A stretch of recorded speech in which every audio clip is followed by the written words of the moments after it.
आइए हम सब अपनी आंखों को बंद करें और आज की सभा आराधना को शुरू करने से पहले, आज प्रभु की आराधना करने से पहले, प्रभु के वचन को सुनने से पहले हम अपनी आंखों को बंद करें, अपने आप को तैयार करें, प्रभु से प्रार्थना करें परमेश्वर कि आज आप हमें आशीष दें।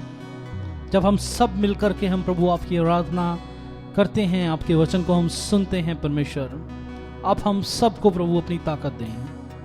प्रभु जी हम धन्यवाद करते हैं इस दिन के लिए परमेश्वर जो आपने हमारे जीवन में दिया। हम आपके सन्मुख आते हैं परमेश्वर, आपसे विनती करते हैं प्रभु जी कि आप अपना अनुग्रह हम सब के ऊपर बनाए रखें परमेश्वर। जब हम आपकी आराधना करते हैं प्रभु, अनुग्रह करिए कि हमारी स्तुति आपको ग्रहण हो, आप हमारे संग साथ हो। जितने भी हमारे आज व्यूअर्स हैं सबको प्रभु जी आप आशीष दीजिए, हम सबसे बातचीत करिए, हमारे जीवन को बदलिए। हम अपने आप को समर्पित करते हैं प्रभु, धन्यवाद के साथ आपके सामने आते हैं, आपको आदर देते हैं परमेश्वर। धन्यवाद आपने हमारी प्रार्थना को सुना, यीशु मसीह के नाम से मांगते हैं, आमीन। हालेलुया। मैं समझता हूं कि आपने अपने घर से जरूर हालेलुया बोला होगा जब मैंने ये हालेलुया कहा है, और मैं आशा करता हूं कि आज की हमारी आराधना प्रभु को ग्रहण होगी और हम सब प्रभु की महिमा करेंगे। और आप जहां कहीं भी हैं, मैं चाहूंगा कि हमारे साथ आप मिलकर के आराधना करें और हम सब प्रभु को महिमा दें, क्योंकि वही एक परमेश्वर है, हमारा योग्य परमेश्वर, जो आराधना स्तुति के योग्य है, जो पवित्र कहलाने के योग्य है। आइए अपने आप को समर्पित करते हुए प्रभु की आराधना करते हैं।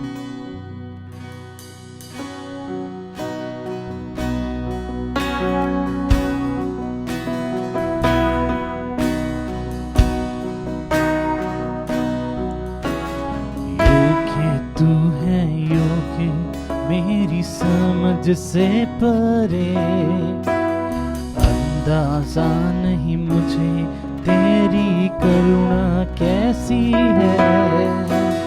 योग्य तू है योग्य मेरी समझ से परे, अंदाजा नहीं मुझे तेरी करुणा कैसी है। मैं न बतला पाऊं कितना गहरा तेरा प्रेम, कानों ने सुना था प्रभु अब देखा आंखों ने। तू योग्य तू योग्य तू योग्य, तू है योग्य स्तुति के हमेशा के लिए। तू योग्य तू योग्य तू योग्य, तू है योग्य स्तुति के हमेशा के लिए।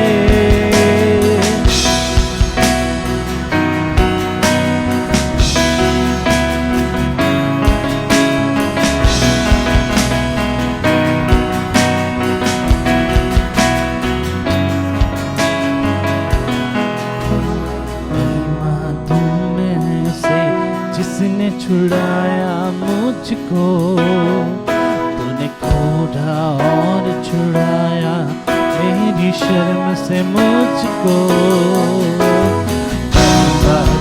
मैं उसे जिसने बचाया मुझको, तूने खोड़ा और छुड़ाया मेरी शर्म से मुझको। बेबयां है करुणाया प्यार है तेरा प्रेम, कानों ने सुना था प्रभु अब देखा आंखों ने। तू योग्य तू योग्य तू योग्य, तू है योग्य स्तुति के हमेशा के लिए। तू योग्य तू योग्य तू योग्य, तू है योग्य स्तुति के हमेशा के लिए। तू योग्य तू योग्य तू योग्य।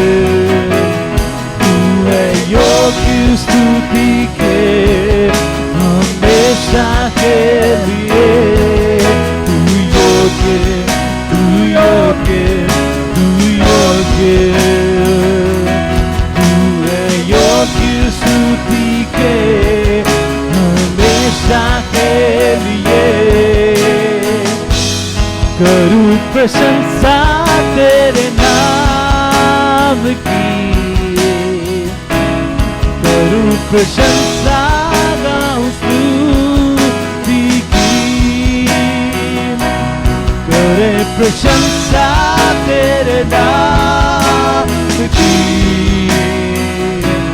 करे प्रशंसा गाएं स्तुति की, करे प्रशंसा गाएं स्तुति की, करे प्रशंसा तेरे नाम की, करे प्रशंसा गाएं स्तुति की, करे प्रशंसा तेरे नाम की। तू योग्य, तू योग्य, तू योग्य, तू है योग्य स्तुति के हमेशा के लिए। तू योग्य, तू योग्य, तू योग्य, you are young, तू है योग्य स्तुति के हमेशा के लिए। तू योग्य, तू योग्य, तू योग्य, तू है योग्य स्तुति के हमेशा के लिए। तू योग्य, तू योग्य, तू योग्य, तू है योग्य स्तुति के हमेशा के लिए। Oh, we worship you, Lord. Oh, we praise you, Lord.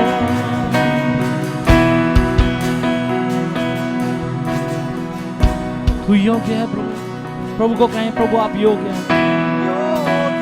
You're worthy, O Lord, of honor, of all praises, O Lord. You're worthy, O Lord. We worship you. मेरा तू दृढ़गढ़ शरण स्थान, मेरा तू आसरा मेरी चट्टान, मेरा तू दृढ़गढ़ शरण स्थान, मेरा तू आसरा मेरी चट्टान। आदर के योग्य है तू, स्तुति के योग्य है तू, तेरी ही महिमा मैं करूं। आदर के योग्य है तू, स्तुति के योग्य है तू, तेरी ही महिमा मैं करूं। पवित्र परमेश्वर तेरी आराधना करूं, सामर्थी परमेश्वर तेरी वंदना करूं। पवित्र परमेश्वर तेरी आराधना करूं, सामर्थी परमेश्वर तेरी वंदना करूं।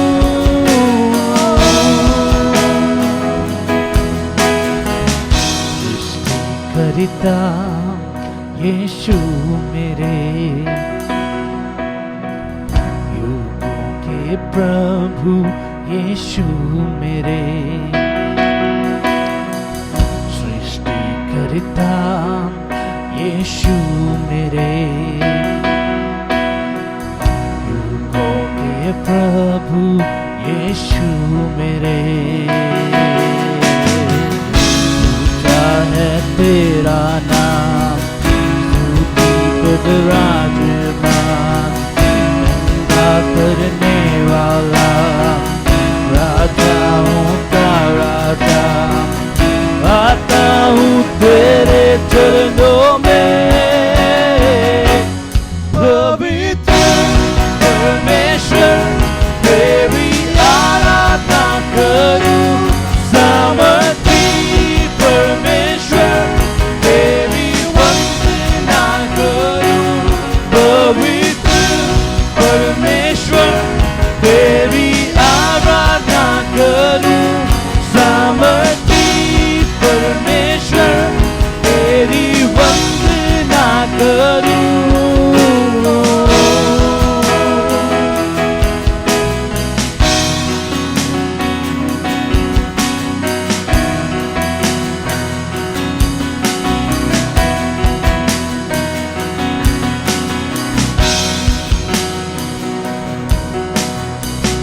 तेरे ही मार्गों को मुझे दिखा, तेरे ही राहों पर मुझे चला। तेरे ही मार्गों को मुझे दिखा, तेरे ही राहों पर मुझे चला। अंधेरा हो और तराई भी हो, तू मेरे संग है सदा। अंधेरा हो और तराई भी हो, तू मेरे संग है सदा। पवित्र परमेश्वर तेरी आराधना करूं, सामर्थी परमेश्वर तेरी वंदना करूं। पवित्र परमेश्वर तेरी आराधना करूं, सामर्थी परमेश्वर तेरी वंदना करूं। पवित्र परमेश्वर तेरी आराधना करूं, सामर्थी परमेश्वर तेरी वंदना करूं। पवित्र परमेश्वर तेरी आराधना करूं, सामर्थी परमेश्वर तेरी वंदना करूं। पवित्र परमेश्वर तेरी आराधना करूं, सामर्थी परमेश्वर तेरी वंदना करूं। Oh, we praise you, Lord. We praise you, Jesus. We praise you, Lord. You're worthy, Lord. Oh, hallelujah, Lord. Oh, hallelujah. हाँ प्रभु जी, आज हमारी आपसे विनती है, आप हमें अपने राहों में चलाएं, अपनी राहों में हमें चलाएं प्रभु। हम समर्पित करते हैं, हम कलीसिया मिल करके हम सब समर्पित करते हैं आपके सामने प्रभु। समर्पित करते हैं प्रभु जी, अपने राहों पे प्रभु हमें चलाएं, हमारी सहायता करें प्रभु कि हम आपके वचन को माने, आपकी आवाज को हम कभी भी अनसुना ना करें परमेश्वर। हमारी स्तुति ले प्रभु, हमारी प्रार्थनाओं को सुने प्रभु, अपनी राहों पे प्रभु हमें चलाएं। चाहे हम दूर हैं, एक दूसरे से हम मिल नहीं पा रहे हैं, लेकिन प्रभु हम सबको इंडिविजुअली आपके साथ चलने के लिए हमारी सहायता करें प्रभु। Oh, we worship you, Lord.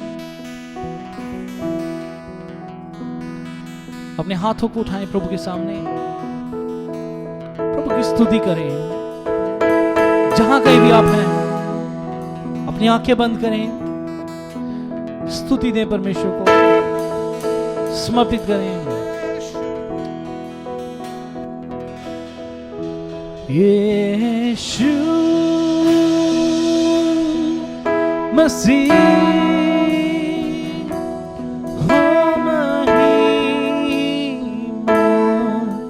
तेरी गाए आसमां, गाए ज़मीन। यीशु मसीह हो महिमा तेरी गाए आसमां, गाए ज़मीन।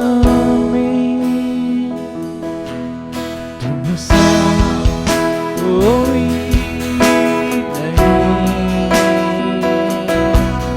तुम सा कहीं नहीं। अब है पूरा यकीन, तुम सा कोई नहीं। ओ तुम सा कोई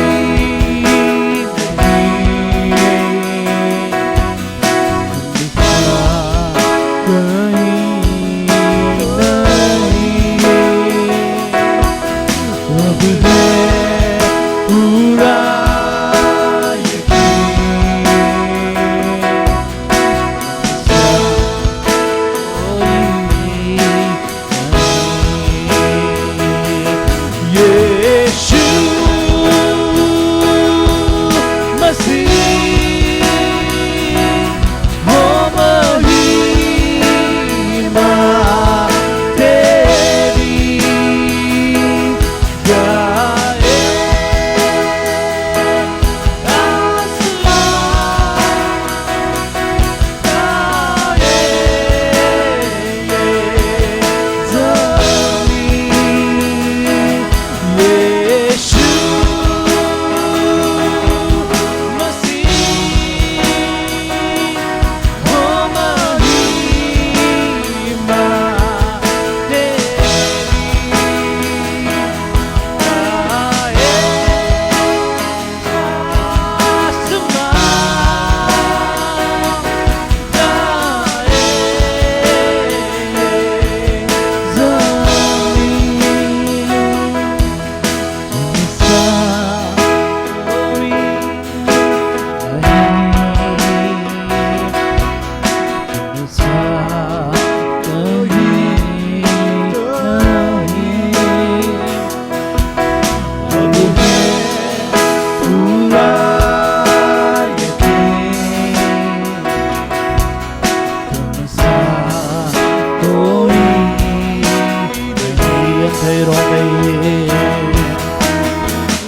अंधेरों में रोशनी है, तू ही मंजिल, तू रास्ता भी है। तू है जहाँ न कुछ कमी है,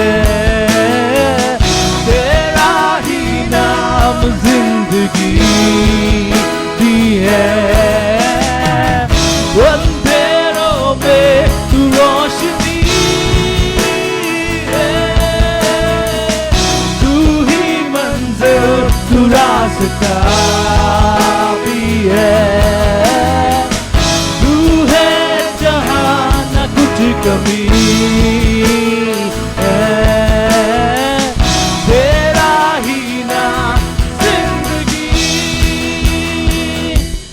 हालेलुया,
कहीं नहीं,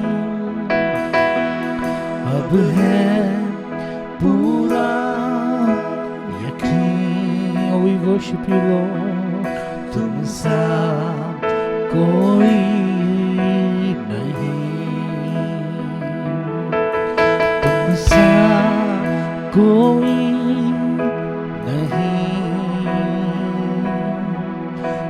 सा कहीं नहीं, अब है पूरा यकीन, तुम सा कोई नहीं। समय लें, प्रभु की स्तुति करें, उनका धन्यवाद करें उनके उपकारों के लिए। इतने मुश्किल समय में भी परमेश्वर ने हमें संभाल के रखा, हमें हर मुसीबत से, हर इस शैतान की ताकत से प्रभु ने हमें बचा के रखा। उनका धन्यवाद करें, दिल से आप धन्यवाद करें। शायद आपने धन्यवाद पहले ना दिया हो, आज ये समय लें कि प्रभु को धन्यवाद करें, उनसे कहें परमेश्वर पिता आपका धन्यवाद, क्योंकि आपने मुझे बचा के रखा है, आपने मेरे परिवार को बचा के रखा, हम सबको संभाल के रखा। हम आपका धन्यवाद करते हैं प्रभु। हो परमेश्वर, हम आपकी स्तुति करते हैं प्रभु, हम आपकी स्तुति करते हैं, हम आपकी स्तुति करते हैं, हम आपको धन्यवाद देते हैं प्रभु।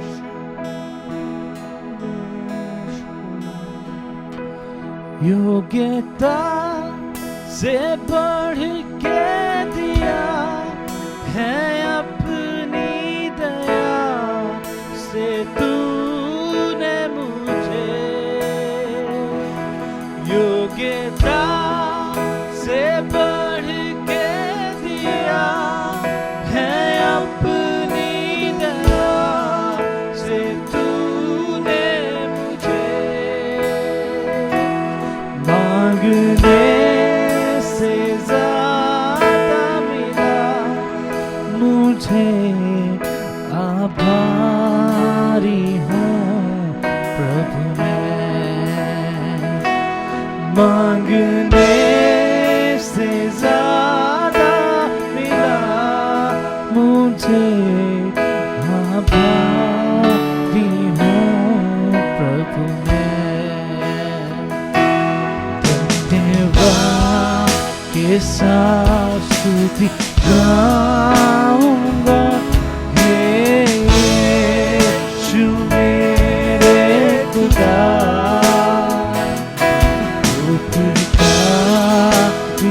तेरे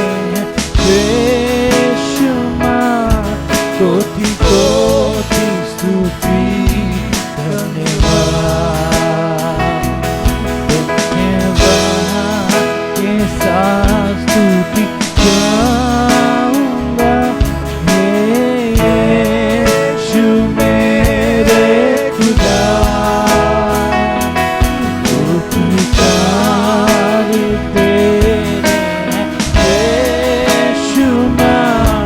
कोटि कोटि स्तुति धन्यवाद। तू है सच्चा जिंदा खुदा, है तुझ पर भरोसा मेरा। तू है सच्चा जिंदा खुदा, है तुझ पर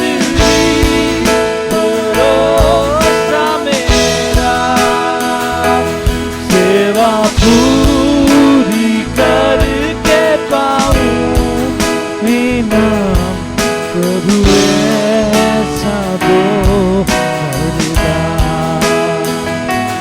सेवा पूरी करके पाऊं इनाम प्रभु ऐसा दो वरदान। धन्यवाद के साथ स्तुति गाऊंगा, यीशु मेरे खुदा, इंतजार पे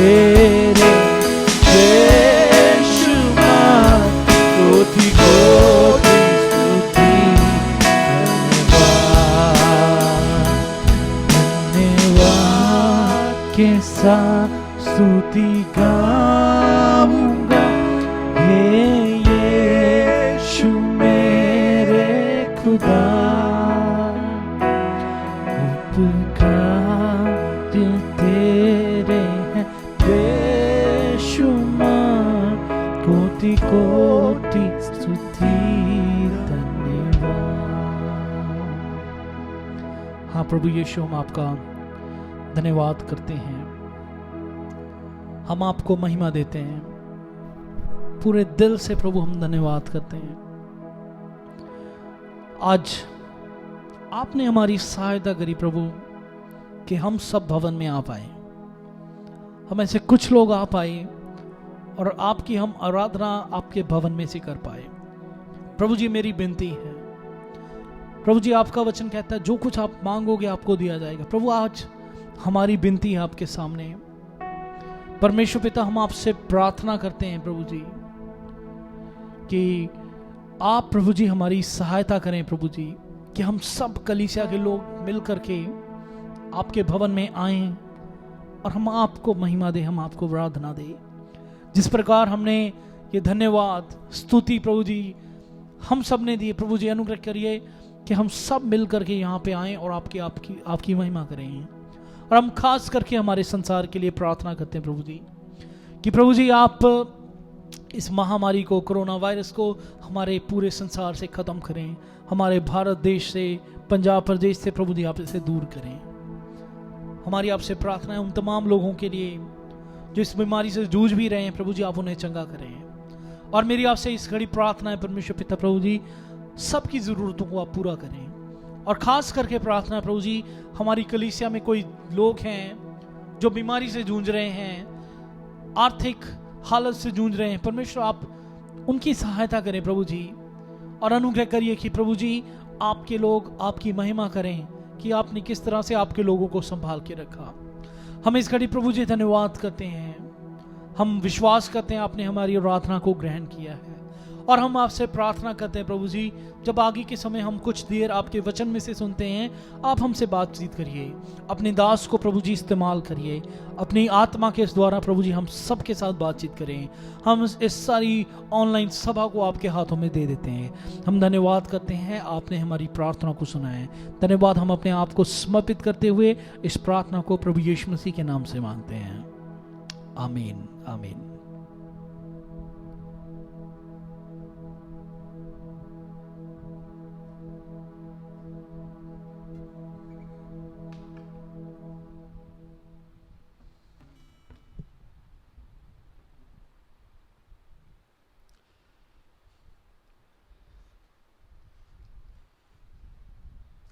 Praise the Lord। आज के इस ऑनलाइन सर्विस में आप सबको स्वागत करता हूं। आज के इस बंदगी के द्वारा हम आशीषित हो जाएं।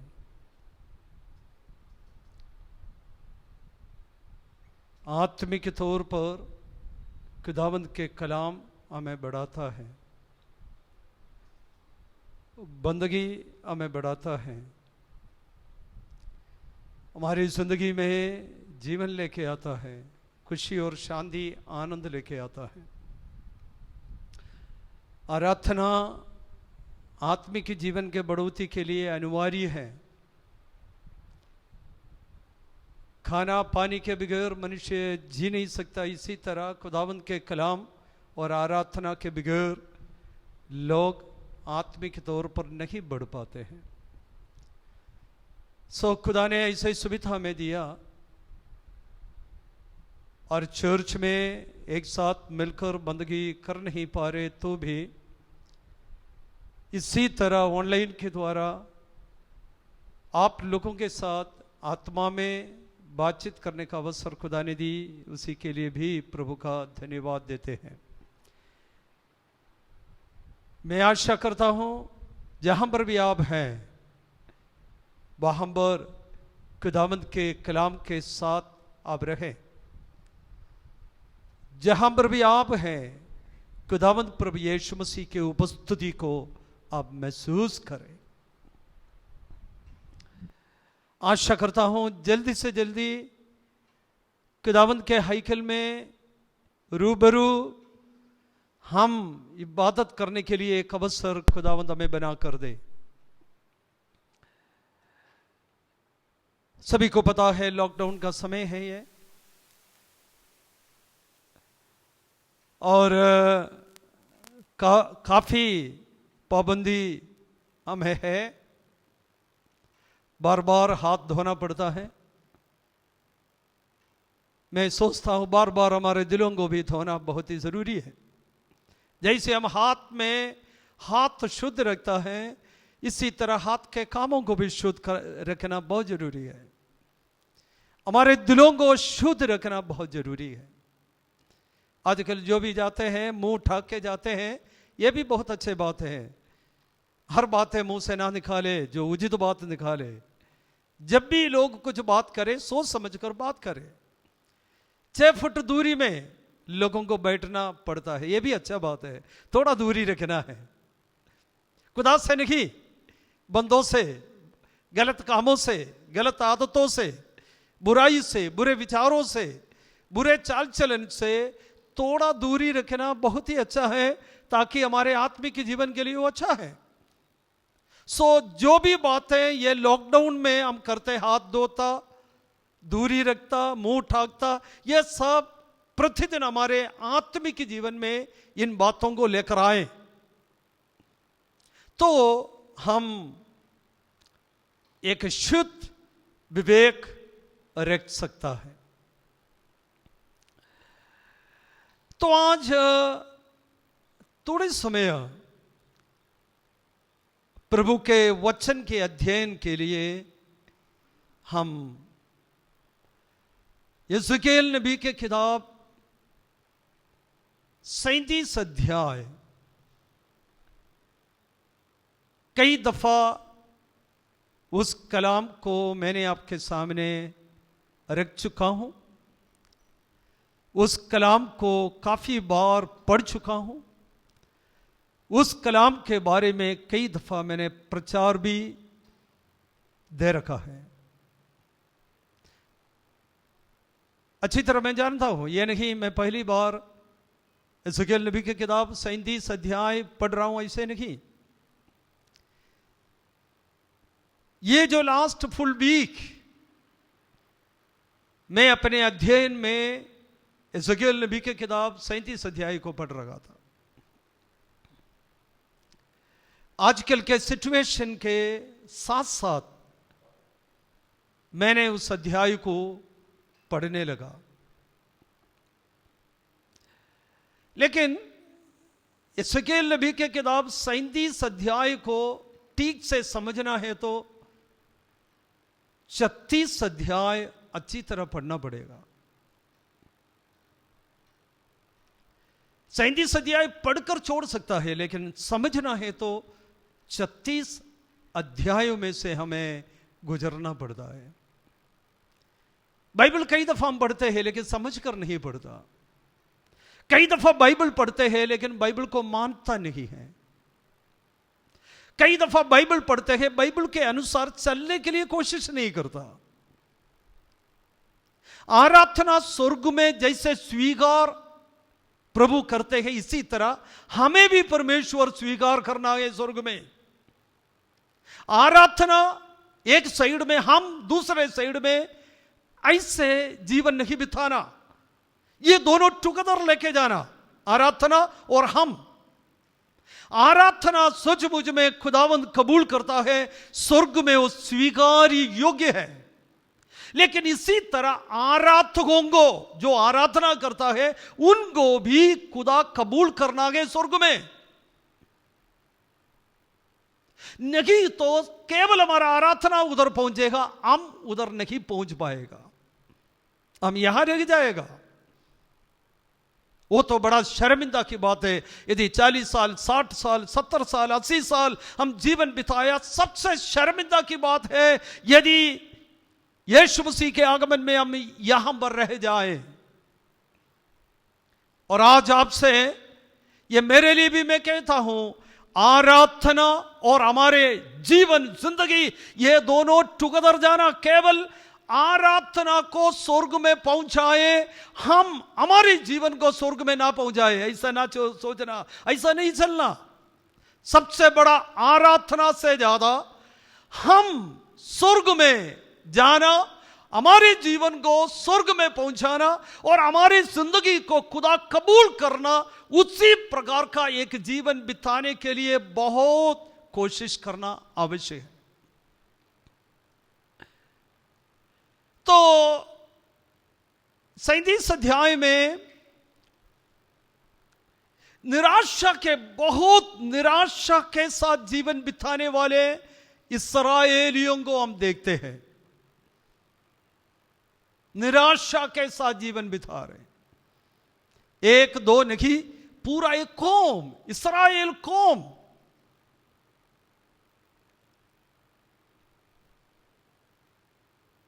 उनके निराशा का कारण क्या है? कई दफा हम बहुत निराशा में जीवन बिता रहे, लेकिन हमारे निराशा का कारण हम खुद है, खुदा नहीं है। बेकार की बातें मन में लेकर, बेकार की आशा मन में रखकर, बेकार की इरादा मन में लेकर हम खुद डिप्रेशन में और निराशा में चलता है।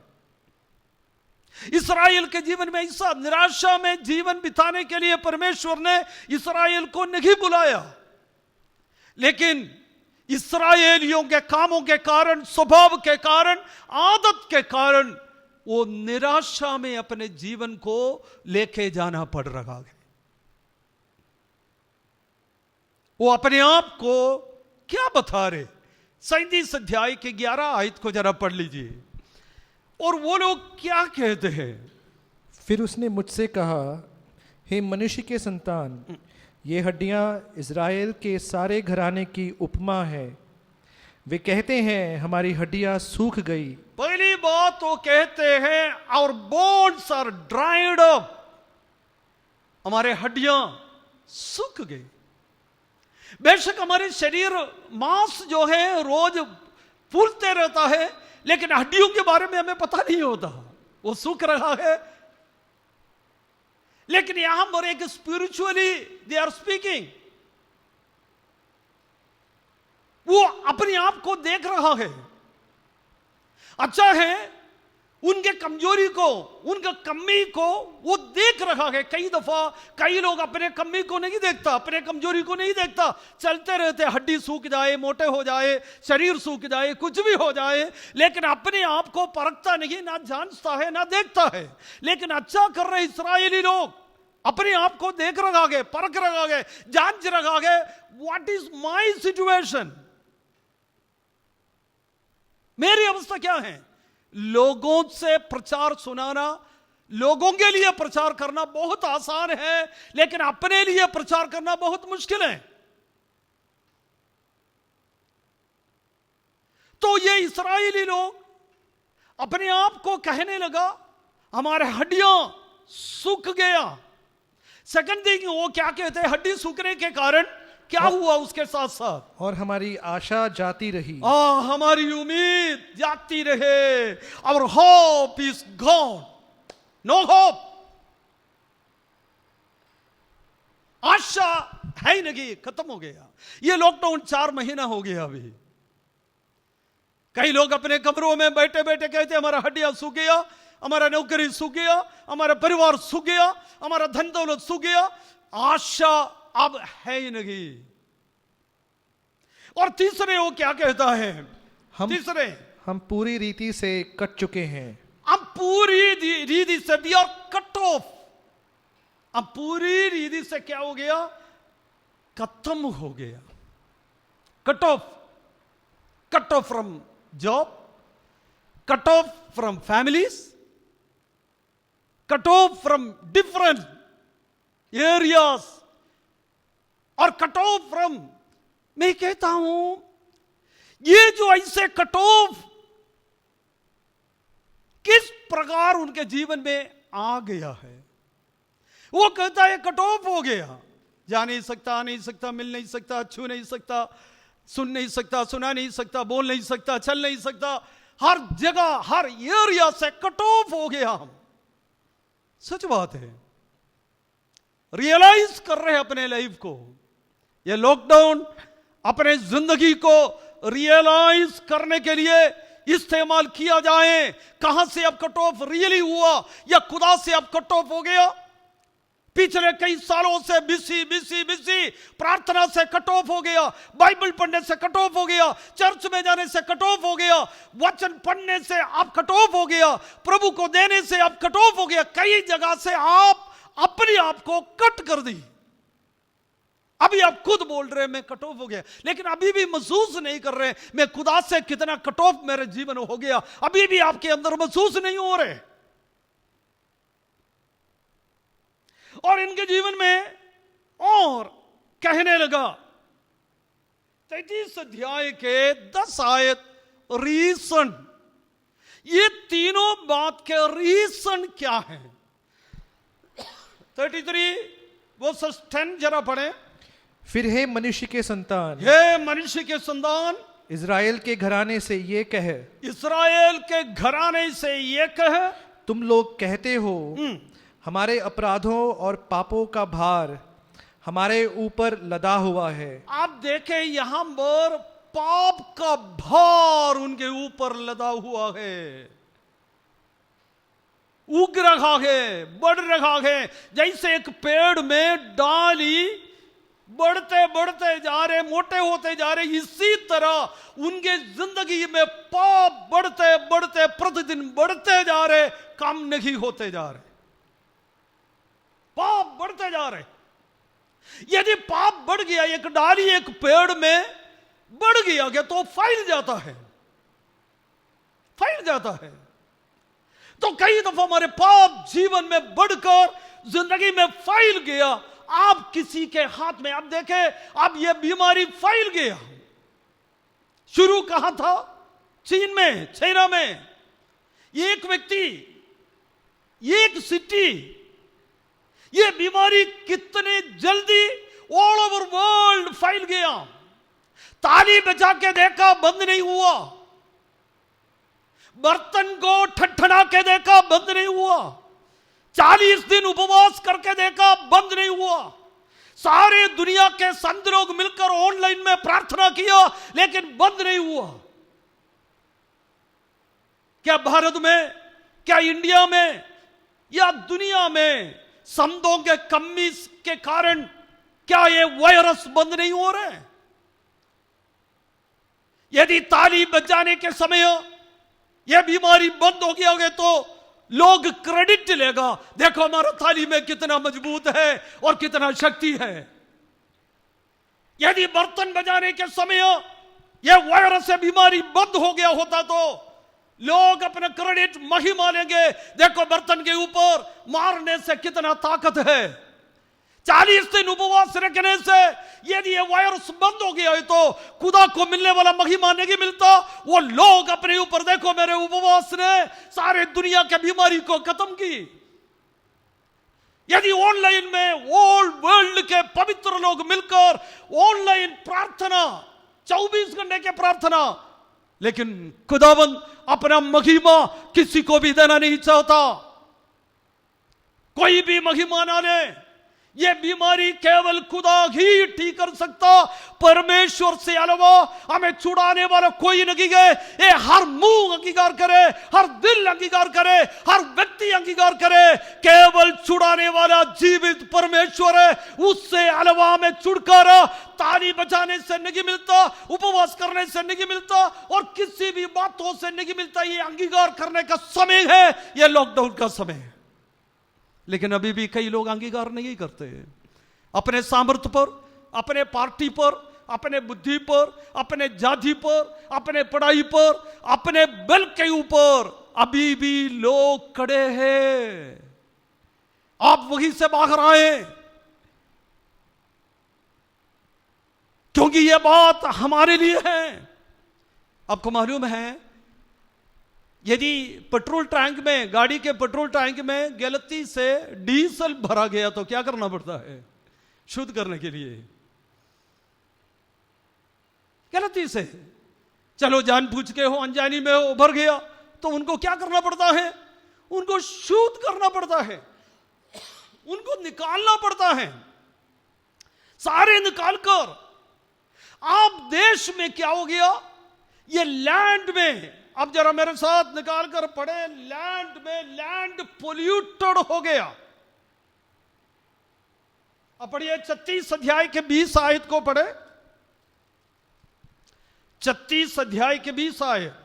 परंतु जब वे उन जातियों में पहुंचे जिनमें वे पहुंचाए गए। नहीं, उससे पहले आप जो है 36 का 16 से जरा पढ़े, फिर हम उसी में आ जाए। 16 से जरा पढ़े। फिर यहोवा का ये वचन मेरे पास पहुंचा, यहोवा का ये वचन मेरे पास पहुंचा, हे मनुष्य के संतान, जब इज़राइल का घराना अपने देश में रहता था, तब अपनी चाल चलन और कामों के द्वारा, चाल चलन और कामों के द्वारा वे उसको अशुद्ध करते थे। देश को, लैंड को शुद्ध किया। 2 क्रॉनिकल 7:14 भूलना नहीं। सर्वशक्तिमान परमेश्वर ने कहा, मैं देश को चंगा करेंगे, क्योंकि देश पोल्यूटेड हो गया। पोल्यूशन कंट्रोल है हर जगह पे, गाड़ी में पोल्यूशन कंट्रोल, लेकिन मनुष्य के पापों को कौन कंट्रोल करेगा? ऐसा कोई सुविधा दुनिया में है? ये पाप दिन रात चाल चलन से, उठने से, बैठने से, देखने से जो करते हैं, इसको कौन कंट्रोल करेगा? ये व्यक्तिगत जीवन में आप और मैं कंट्रोल करना पड़ेगा। तो यहां और कहते हैं लैंड को पोल्यूट किया। ये लैंड कहां से मिला? व्यवस्था विवरण के किताब 9 अध्याय 6 आयत को पढ़े। व्यवस्था विवरण ड्यूट्रोनॉमी 9 अध्याय 6 आयत। ये लैंड बिलोंग्स टू गॉड, परमेश्वर दिया है। ये भारत में जितने भी लैंड है, दुनिया में कितने भी लैंड है, वो लैंड बिलोंग्स टू गॉड, परमेश्वर दिया, वो पोल्यूट करने के लिए नहीं दिया। 9 अध्याय के 6 आयत पढ़े। इसलिए जान ले कि तेरा परमेश्वर यहोवा जो तुझे वो अच्छा देश देता है कि तू उसका अधिकारी हो, अच्छा देश देता, तू उसका अधिकारी हो, उसे वो तेरे धर्म के कारण नहीं दे तेरे रहा। धर्म के कारण अच्छा देश तुम्हें नहीं मिला, परमेश्वर के करुणा के कारण। लोग इस बात समझना, एक अच्छा वाइफ, एक अच्छा बच्चा, एक अच्छा एजुकेशन, एक अच्छा नौकरी, एक अच्छा घर, एक अच्छा चर्च, एक अच्छा देश, एक अच्छा राज्य, जो भी अच्छा आपको अब तक मिला है, ये आपके कोई खूबी से नहीं, आपका कोई लियाकत से नहीं, ये परमेश्वर की करुणा से मिला। लेकिन आपने उसको पोल्यूट किया है, उसको आपने नाश किया है अपने कामों के कारण, अपने चाल चलन के कारण। खुदा ने आपको दिया हुआ लैंड पोल्यूट हो गया, खुदा ने आपको दिया हुआ जिंदगी पोल्यूट हो गया, खुदा ने आपको दिया हुआ बच्चे पोल्यूट हो गया, खुदा ने आपको दिया हुआ वाइफ और हस्बैंड, ये दोनों पोल्यूट हो गया, परमेश्वर दिया हुआ चर्च पोल्यूट हो गया। जो भी आप देखते हैं वो आपके कारण खूबी से नहीं मिला, लेकिन ये सब पोल्यूट हो गया, पोल्यूशन। लेकिन अब 20 आयत में आए, 20 आयत सिर्फ देश पोल्यूट नहीं और खुदा के नाम को भी पोल्यूट कर दी। कैसे? 36 का 20 आयत पढ़े, एजेकिएल 36:20। परंतु जब वे उन जातियों में पहुंचे, जब वे उन जातियों में पहुंचे जिनमें वे पहुंचाए गए, तब उन्होंने मेरे पवित्र नाम को अपवित्र ठहराया। देखो, मेरे पवित्र नाम को अपवित्र किया। ये चर्च के लोगों के लिए है ये बात, परमेश्वर के लोगों के लिए ये बात, मेरे जैसे पास्टर्स के लिए ये बात। कलाम में लिखा, मेरे नाम को क्या किया? अपवित्र किया। कैसे अपवित्र किया? उसके आगे पढ़े, अपवित्र किस प्रकार? परमेश्वर के नाम को अपवित्र हुआ, क्योंकि लोग उसके विषय में ये कहने लगे, उसके विषय में कहने लगा, ये यहोवा की प्रजा है। ये यहोवा की प्रजा। जहां पर तू खड़ा नहीं हो रहा, वहां पर खड़ा हो जाए। जाति लोग बोलेगा ये यहोवा का प्रजा है, यहां पर क्यों खड़े हैं? जो काम आप कर नहीं सकता वो कर रहे हो, जादी लोग बोलेगा ये व्यक्ति यहोवा का व्यक्ति है, ये प्रभु का दास है। आपको मालूम है, उदाहरण मैं दे रहा हूं, पतरस जहां बैठना नहीं था वहां बैठा, वहां गए लोग, औरतें पूछा क्या ये मसीह के पीछे चलने वाला यहां पर कैसे आया, यहां कैसे बैठा। यदि आप अपने आदतों से, अपने स्वभाव से जगह बैठना नहीं, जगह खड़े नहीं होना, जगह जो बोलना नहीं, जो करना नहीं, जो सोचना नहीं, ऐसे कामों में आपको दिखाई देगा तो लोगों के द्वारा परमेश्वर के नाम को अपवित्र हो रहे,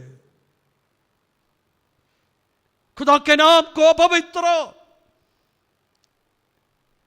इस्राएली लोगों के जीवन में ऐसा हुआ, खुदा ने उन्हें लैंड दिया, प्रदेश में काफी साल लगा। आप सबको मालूम है, इस्राएल कोई कौम नहीं था, शून्य से, जीरो से, लोग कोई लायक नहीं था, मामूली से खुदा ने धीरे धीरे उन्हें खड़ा की, कभी ना सोचने वाली बातें उनके जीवन में दिया, कभी लायक नहीं ऐसे बातों में उन्हें उठाया।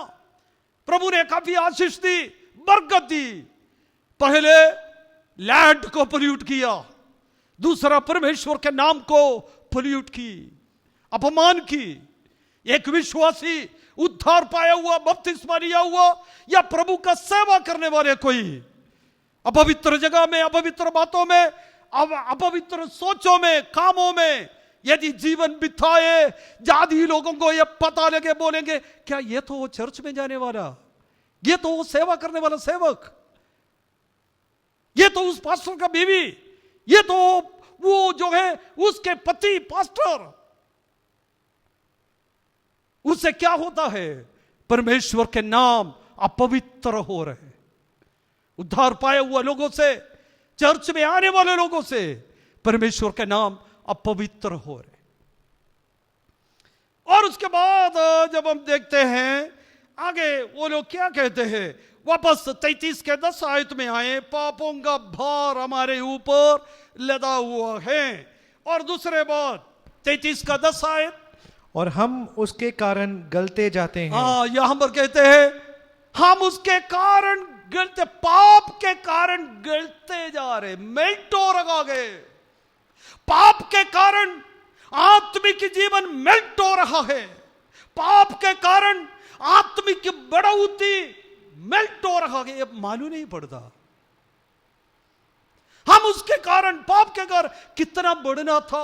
परमेश्वर ने खूबी दी, परमेश्वर ने शक्ति दी, परमेश्वर ने सामर्थ्य दी, परमेश्वर ने बुद्धि दी, परमेश्वर ने सब कुछ दी, प्रभु ने लैंड दिया, सब कुछ दिया, लेकिन पाप का भार हमारे ऊपर लाद रहा है। और उसके बाद कहता है वो जो है हमें क्या किया, गलते जाता है। पाप का स्वभाव, आदत हमारे जीवन गल रहा है, मेल्ट हो रहा है। क्या आज सच में चर्च में जो जाता है, आराधना करते हैं, चंदा डालते हैं, सब कुछ करता है, लेकिन पाप के कारण डेली मेल्ट होते जा रहे हैं। मन में सोचते नहीं, जीवन में सोचते नहीं, सोच कहीं करता कुछ, ये इसी तरह किसी भी बातों में कंसंट्रेशन नहीं, मेल्ट हो रहा है, लेकिन कभी मानता नहीं। अच्छे बात है, इस्राएली लोग ये मानने लगा।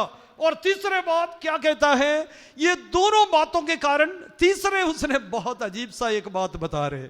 क्या बता रहे हो? हम कैसे जीवित रहे, हम कैसे जिएंगे। ये लॉकडाउन में हमेशा सुनने वाले एक लफ्ज है, हम कैसे जिएंगे। काम नहीं है, आमदन नहीं है, चर्च नहीं है। पास्टर लोग भी ये जरूर बताते हैं हम कैसे जिएंगे, चर्च में कोई नहीं आता, और हम कैसे जिएंगे, किस तरह जिएंगे, बहुत मुश्किल है। यदि एक गलते जाए तो जीना बड़ा मुश्किल है। हम कैसे जिएंगे, ये सवाल 33 अध्याय में उठाया, 3 बातें। उसके बाद 37 अध्याय के 11 आयत में 3 बात हम देखा, 6 बातें। उसके बीच में 37 अध्याय कैसे जिएंगे, कोई आशा नहीं, नो होप, कोई उम्मीद नहीं, कैसे जिएंगे, हम सूख गया, कट ऑफ हो गया। यह सिचुएशन में सर्वशक्तिमान परमेश्वर उत्तर कराया। यदि आज आप निराशा में बैठे हो, हम कट ऑफ हो गया, हम गलते जा रहे, हड्डी सूख गया, हम कैसे जिएंगे, ऐसे सवालों में मेरी समाज को अब सुनते हो, तो आज सर्वशक्तिमान परमेश्वर हमारे लिए उत्तर कराएगा। इस्राएलियों के लिए सर्वशक्तिमान परमेश्वर इन बातों के दरमियान उत्तर कराया। खुदावंद इस्राएलियों के साथ प्रोमिस कर रहे हैं। अनेक प्रोमिस प्रभु ने आपके लिए और मेरे लिए दी। केवल खुदा के वायदा ही, उसी में ही हम जीवित रहेंगे, उसी में ही हम जीवित रहेंगे। 31 साल खुदावंद के खिदमत किया हुआ पौलुस बार बार मेरे जिंदगी का एक बहुत बड़ा पौलुस के जीवन, बहुत बड़ा लॉकडाउन में वो बैठा है, जाना आना बंद, लेकिन उनका ध्यान जो बंधन में पड़ा वो बंधन के ऊपर नहीं था। खुदा के हैकल का बोझ, खुदा के खिदमत का बोझ और प्रभु का काम, प्रभु का लोग, प्रभु के दास, ये चिंता उनके अंदर रहा। उसने चारों तरफ देखकर कहा, ये लुक अराउंड, देखकर कहा, मुझे लग रहा है मेरे लाइफ के अंत में मैं पहुंच गया। ये लॉकडाउन चारों तरफ आप देखे, एक बात, एक आत्मिक एक व्यक्ति को यह मालूम पड़ जाता है, दुनिया के अंत में हम पहुंच गया। उसके बाद उसने पीछे को देखा, पीछे को देखा, देखकर क्या कहा, मैंने अपना कुश्ती अच्छी तरह लड़ चुका है, मैंने अपने विश्वास का रखवाली की। जीवन में दुख आया, जीवन में मुसीबत आया, 31 साल के लाइफ में बहुत कुछ जिंदगी में आया। उसने पीछे मुड़कर यह कहा, मैं मेरा विश्वास का रखवाली की, हर जगह पे, हर एरिया पे, दुखों में भी विश्वास का रखवाली की, कष्टों में भी विश्वास का रखवाली की, बीमारी में विश्वास का रखवाली मैंने किया है। क्या हम बोल सकता है? परिस्थितियां बदलते, अब जितने अब है इससे भी बुरे परिस्थिति शायद होगा, लेकिन पीछे मुड़कर हम ये बता सकते हैं, मेरे विश्वास का रखवाली मैंने किया, कहीं भी विश्वास में मैं गिरा नहीं, विश्वास में कभी भी पीछे नहीं गया। उसके बाद पौलुस ऊपर की तरफ देखा, देखकर उसने क्या कहा, माय डिपार्चर, मेरा डिपार्चर आ पहुंचा है। वो टाइम मैं पिछले दिनों में पढ़ रहा था, कितना अच्छा, मुझे 10 साल और जिंदगी दिया जब उस वचन को मैंने पढ़ा। पौलुस कह रहा है, एक हल जोतने वाले बैल, उनके ऊपर जुए रखा है, काफी एकड़ जमीन हल जोतते जोतते जब गया जाते हैं, और जब काम पूरा होने के बाद उस बैल के ऊपर से जुए जब उतारता है, वो बैल कितना खुश होता है, शांति पाते हैं। पौलुस मृत्यु को ऐसा देख रहा है, देखो मेरा काम पूरा किया, कितना एकड़ जमीन मैंने जोत लिया, एक जगह से लेकर दूसरे जगह का हजारों किलोमीटर घूमते फिरते ये जुआ, थोड़ी देर के बाद खुदा मेरे ऊपर से क्या कर रहा हूं, निकाल रहा हूं, मैं शांति पाने जा रहा हूं। उसके बाद उसी आयत में हम पढ़ेगा तो काफी साल कैद में पड़ा हुआ एक प्रिजनर को, एक कैदी को एक दिन आकर उसके दरवाजा खोलकर कहते हैं, आज से तुम आजाद, और वो दरवाजा जेल का खोलकर उन्हें बाहर भेजे। इसी तरह मृत्यु को देकर कह रहे हो, इस कैद से मैं क्या हो गया, आजाद हो रहा हूं। थोड़ी देर के बाद पौलुस अपने तीमुथियुस को चार्ज दे रहे, इंस्ट्रक्शन दे रहे, एक भक्त का जिंदगी का खुशी। तो कहने का मतलब हम कैसे जिएंगे, ये सवालों के बीच में सर्वशक्तिमान परमेश्वर उत्तर कराया। मैं जल्दी मेरे इस भाषण को बंद करना चाहता हूं। कैसे कैसे कैसे खुदावन उनके जीवन में उत्तर कराया। 36 अध्याय के 24 आयत से लेकर 28 आयत तक जब हम बढ़ते हैं, खुदा का एक ट्रांसफॉर्मेशन इस दौरान में इस्राएलियों को देंगे करके प्रॉमिस कर रहा है। उनमें से पहली बात 25 आयत में लिखा है, तुम्हारी सारी अशुद्धता में दूर करेंगे। यदि तुम सही मानों में पश्चाताप किया है, तुम्हें लिख रखा गया आत्मिक आपका हड्डी सूख गया, अपराध का बोझ बढ़ गया, हमारे आत्मिक जीवन गल गया, हम कैसे ऐसे हालत में जिएंगे? यदि वास्तव में आप पश्चाताप कर रहे हैं तो मैं क्या करेंगे? आपके अशुद्धता को दूर करेंगे। सेकंड 26 आयत में,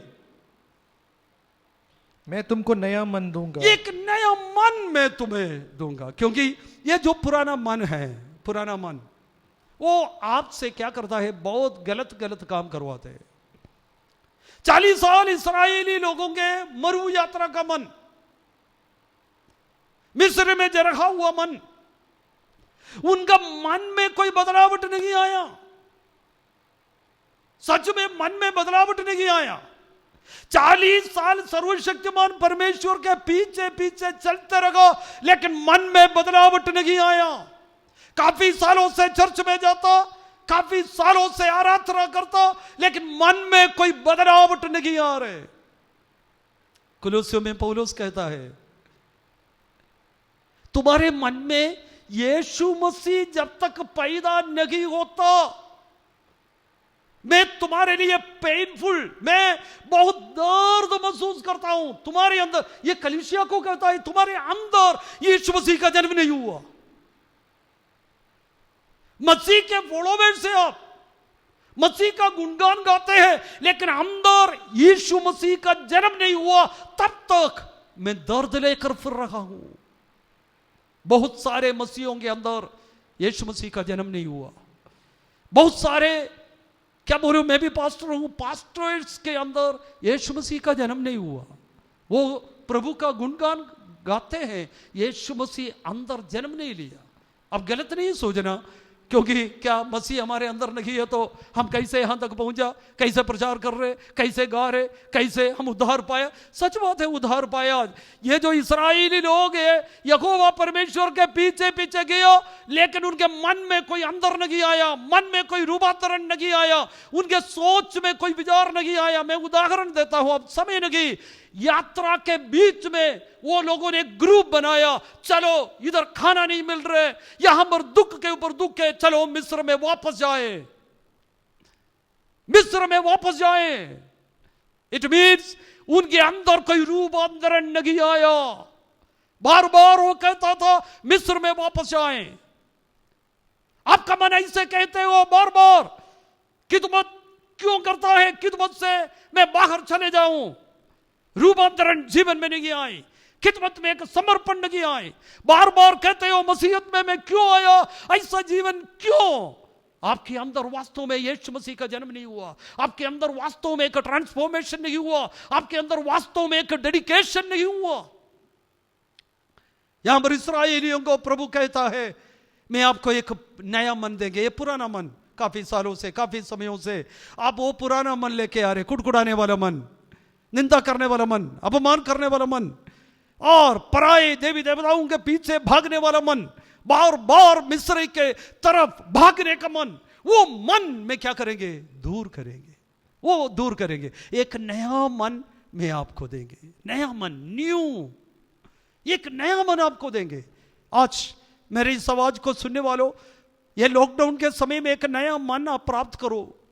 पुराना जो मन है, किसी का निंदा करने वाला मन, अपमान करने वाला मन, किसी को गलत बोलने वाला मन, गलत काम करने वाला मन, गलत सोचने वाला मन, गलत व्यवहार करने वाला मन, वो पाप करने वाला वो मन दूर कर कर एक नया मन खुदा से इन दिनों में हासिल करे। प्रभु ने प्रॉमिस की, आई विल गिव यू ये न्यू हार्ट, एक नया हृदय प्रभु आपको देंगे। तीसरे 27 आयत में लिखा है, मैं अपनी आत्मा तुम्हारे भीतर अंदर, आत्मा मुंह में नहीं, मैं तुम्हारे अंदर, मेरा रूह तुम्हारे अंदर में रखेंगे। जब परमेश्वर की आत्मा हमारे अंदर बसना है, जब प्रभु का आत्मा हमारे अंदर है, हमारा स्वभाव उसी प्रकार का स्वभाव हमारे जीवन में आएंगे। यदि आत्मा अंदर नहीं है तो हमारे स्वभाव भी जैसे दुनियावी लोगों की तरह होगा। यहां पर खुदा ने कहा एक न्यू हार्ट आपको देंगे, एक न्यू स्पिरिट देंगे करके वहां पर नहीं लिखा, तुम्हारे भीतर, इनसाइड, आपके अंदर में आत्मा। यदि अंदर, हमारे अंदर क्या है वही बाहर आता है। अंदर प्रभु का आत्मा है तो आत्मा का स्वभाव हमारे जीवन में, चर्च में आए, घर पे रहे, बाहर जाए, वही स्वभाव हमारे जीवन में आएंगे। यदि अंदर प्रभु नहीं, अंदर प्रभु का आत्मा नहीं है, जहां पर भी हम बैठे हमारा स्वभाव वही होगा। और फिर खुदा क्या कहते हैं उसके 28 आयत में, तुम उस देश में बसोगे जो मैं तुम्हारे पितरों को दिया था। मैं तुम्हें मेरा प्रजा दोबारा अगेन, वहां पर एक लफ्ज लिखा है अगेन, फिर से मैं तुम्हें अपना प्रजा बना। ये नहीं सोचना तुमने पाप की, मैं तुम्हें क्या किया, छोड़ दी। यहां पर कहता है मैं रहम करने वाला परमेश्वर हूं। खुदा कहते हैं तेरे कामों के अनुसार नहीं है, मैंने अपने आपको क्या है, आप उसके 31 आयत जरा पढ़े, अब उससे 20 अध्याय की 44 आयत को जरा पढ़े, 20 के 44, चैप्टर 20 44 जरा पढ़े। वहां पर लिखा तेरे कामों के अनुसार मैं तुम्हें व्यवहार नहीं कर रहे। मुझे मालूम है तुम अधर्म करने वाला है, मुझे मालूम है मुझसे दूर रहा हुआ लोग है, लेकिन तेरे काम जैसे भी हो मैं व्यवहार उसके अनुसार नहीं कर रहे। फिर कैसे करेगा, 44 जरा पढ़े।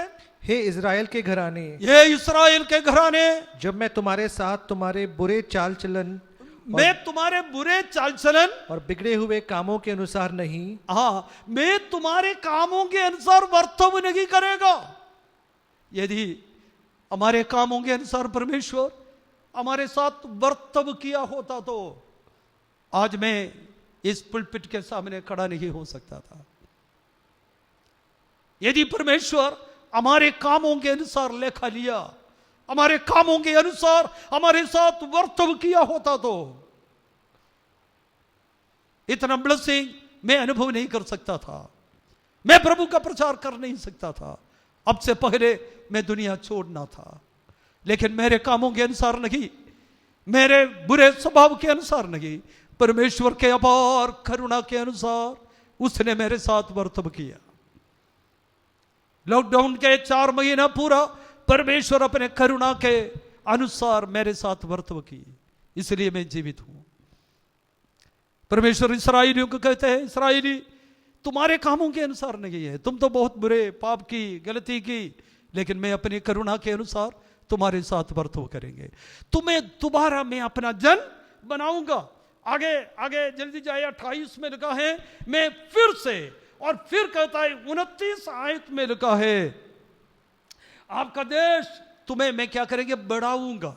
तुम कहते कट ऑफ हो गया, खत्म हो गया, पूरा हो गया, और परमेश्वर कहते मैं बढ़ाऊंगा, फिर से ब्लेसिंग देंगे, बढ़ाऊंगा, मैं फ्लोरिश करेंगे। तो वो लोग निराश हो गया, कट ऑफ हो गया, अडिस हो गया, अब आगे जीवन नहीं, जिंदगी नहीं सोच कर बैठा है। परमेश्वर कहता है तेरे कामों के अनुसार मैं तेरे साथ वर्तव नहीं कर रहा है, मेरे अंदर जो करुणा है उस करुणा के साथ फिर से तुम्हें मैं अपना संतान बनाएंगे, फिर से आपको मैं बढ़ाएंगे, आपको बढ़ाएंगे। 31 आयत से लेकर 32 आयत तक लिखा है, और तब तुम अपने बुरे चाल चलन, आपके बुरे चाल चलन से आपको खुद घृणा लगेगा। अरे ऐसा पाप करना नहीं था, पाप से आपको घृणा आएगा। अभी पाप से आपको घृणा नहीं आ रहा है, कितना भी पाप करे आपको घृणा नहीं करे आ रहे। तो यहां पर लिखा फिर पाप को देखकर आपको घृणा आएगा, नहीं मुझे नहीं करना, ये मुझे नहीं करना। ये कैसे होएगा? हमारे अंदर एक नया हृदय, हमारे अंदर यीशु मसीह पैदा हुआ, एक नया आत्मा हमारे अंदर आ जाए, फिर से हम परमेश्वर के साथ रिकंसिलिएशन और फिर से खुदा के साथ एक अच्छा संबंध में जब आएंगे, और बुराई को देखकर पाप को देख मुझे नहीं करना, क्योंकि पाप से आपको घृणा आएगा। अभी भी पाप से आपको घृणा नहीं आ रहे, करने का इच्छा आ जाता है। कारण क्या? ये तीनों चीजें अंदर नहीं गए। फाइनली वो कहता है और 37 आयत में, और आपके साथ में संगति करें,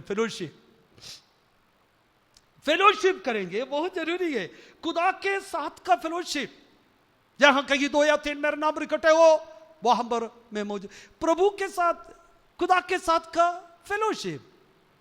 कई लोगों को फेलोशिप नहीं है, संडे चर्च में आते हैं, उसके बाद खुदा के साथ अकेला बैठ कर वो फेलोशिप कई लोग करते नहीं है। बाकी पूरा दिन मंडे से लेकर सैटरडे तक अपना मनमर्जी जी रहे, मनमर्जी चल रहा है, मनमर्जी परमेश्वर के साथ कितना देर। मेरे जीवन में मैं जब तक खुदा के साथ फेलोशिप नहीं करता, मेरे मन में संतृप्ति नहीं आता। प्रभु के साथ फेलोशिप 37 आयत से लेकर 38 आयत तक वहां पर लिखा है मैं उन्नति देंगे, मल्टीप्लिकेशन। जब उसके नीचे आप पढ़ोगे ये सब क्यों देता, क्यों करता, ताकि तुम जानोगे मैं ही सर्वशक्तिमान परमेश्वर है। तुम अपने सामर्थ्य को भूलोगे, अपने जो भी है तो जानोगे मैं ही खुदा हूं, मैं ही परमेश्वर हूं।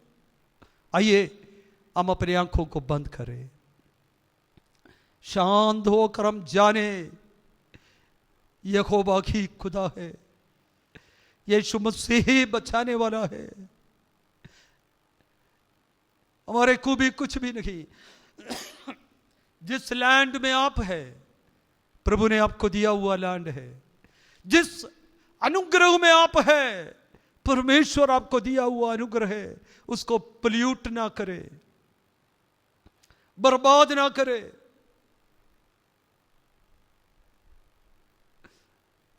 जो जिंदगी खुदा ने आपको दिया है उस जिंदगी को पोल्यूट ना करे। प्रभु के नाम को आपके जीवन के द्वारा निंदा होने ना दे। जिस जगह में आपको खड़ा नहीं होना, जिस काम आप करना नहीं, जिस स्वभाव में जीना नहीं, यदि ऐसे बातों में आप चलोगे, जाति लोग बोलेंगे देखो चर्च के लोग, प्रभु के दास, प्रभु के लोग, प्रभु के जीने वाले, उसका भविष्य क्या है? परमेश्वर के नाम को बदनामी।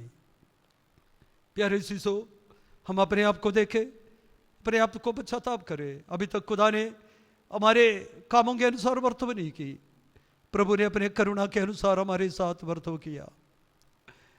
निराश ना हो, निराश ना हो।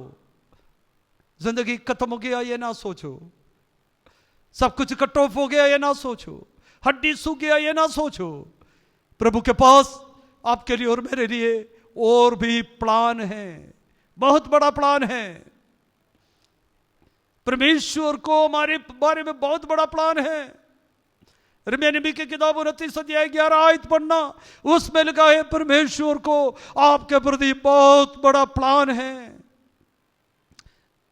प्रभु परमेश्वर हमें दोबारा अपने साथ लगाना चाहते हैं, मिलाना चाहते हैं, प्रजा बनाना चाहते हैं, हमें आशीष देना चाहता है, नष्ट हो गया हुआ सारे वापस देना चाहता है, हमें इस्तेमाल करना चाहते हैं, हमें खड़ा करना चाहते हैं, हमें चलाना चाहते हैं। प्रभु आज आप प्रार्थना करें, खुदा मुझे आप चला, खुदा मुझे आप बचा, खुदा आप मुझे बढ़ा, मुझे आशीष दे। मेहरबान खुदावंद, हम आपको धन्यवाद देते हैं आज के इस समय के लिए, हम अपने पाप को मान लेता हूं, जो आपके नाम को हमारे कामों के द्वारा अपमानित हुआ, हमसे क्षमा कर। जिस लैंड में हम रहते हैं, हमारे काम और स्वभाव के द्वारा लैंड पोल्यूट हो गया। खुदाबंद, आपसे हमारा प्रार्थना है, वो क्षमा कर। जो जिंदगी तूने हमें दी, उस जिंदगी को हमने पोल्यूट की, वो हम क्षमा कर खुदा। हमें फिर से खड़ा कर, हमें फिर से उपयोग कर। ये नाशमान दुनिया में जिंदा गवाह बनकर रहने के लिए आप हमें मदद कर। हमें मिला हुआ, आप दिया हुआ कितमत को पूरा करने के लिए हमें सहायता कर। दिया हुआ, मिला हुआ सेवा दिल से करने के लिए हमें सहायता कर। हमें एक नया दिल दे, एक नया आत्मा हमारे अंदर दे। तेरे पवित्र आत्मा हमारे जीवन में कार्य करे। हम सबको आशीष दे। पूरे चर्च को तेरे हाथ में देते हैं, हर एक विश्वासी भाई बहनों को तेरे हाथ में देते हैं। सबको संभाल। हमारे देश को इस महामारी से बचा। लोगों के पाप को अब क्षमा कर, देश को शुद्ध कर। आप अपने वायदा को पूरा कर। आपको हमारे जीवन के द्वारा, आराधना के द्वारा, हमारे हर कामों के द्वारा आपको महिमा मिले। प्रार्थना आपने सुना, धन्यवाद। यीशु मसीह के नाम से हम मांगते हैं, आमीन। खुदावंद प्रभु यीशु मसीह का अनुग्रह, खुदा बाप के मोहब्बत, पवित्र आत्मा के संगति हम सबके साथ, प्रार्थना किया और एक बातों के साथ अब से लेकर हमेशा होते रहे, आमीन। Praise the Lord, hallelujah.